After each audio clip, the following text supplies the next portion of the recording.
Dans une vidéo récente où je vous ai parlé du statut de cohabitant et de la nécessité de le supprimer, j'ai vu quelques commentaires comme celui de JVDS 1040 qui, en gros, ne nie pas que ce serait une mesure positive, mais difficilement finançable selon lui.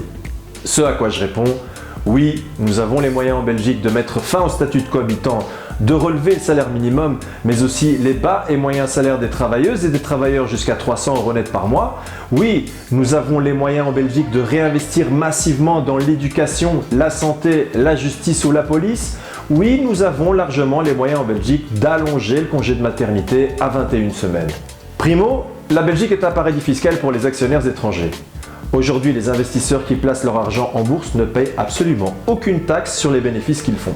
Ceux qui font de l'économie casino, qui en un clic font des 30-50 000 € de plus-value sans payer 1 € d'impôt. On est le seul pays quasiment en Europe où il n'y a pas une fiscalité là-dessus. Mettons-les à contribution. Donc d'un côté, on a ceux qui travaillent et qui sont imposés, et de l'autre, on a ceux qui jouent en bourse et qui ne payent aucun impôt. Ça ne peut plus continuer, et c'est pour cela que le Parti Socialiste plaide qu'on applique la même chose que font nos pays voisins, c'est-à-dire la fin de l'exonération de taxation sur les plus-values sur actions, et avec ça, la Belgique pourrait voir ses recettes gonfler de près de 5 milliards d'euros. Secundo, aussi dans le domaine de la finance, une autre mesure pourrait être la hausse de la taxation sur les comptes titres. Un compte titre, c'est comme un compte épargne, mais au lieu d'y conserver de l'argent, on y place des actions, des obligations et d'autres instruments financiers.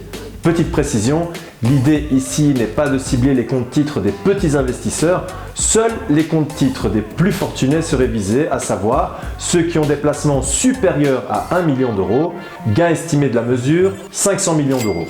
Et finalement, tertio, la mise en place d'une taxe sur les ultra-riches, c'est-à-dire de ceux qui disposent de plus de 1,25 million d'euros en plus de leur habitation principale et des avoirs affectés à leur activité professionnelle.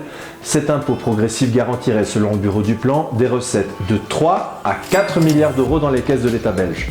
3 mesures, 9 milliards d'euros. N'est-ce pas là un bon début pour financer la transition écologique et sociale? Il faudra faire des choix en effet, c'est entre vos mains, c'est vous qui décidez.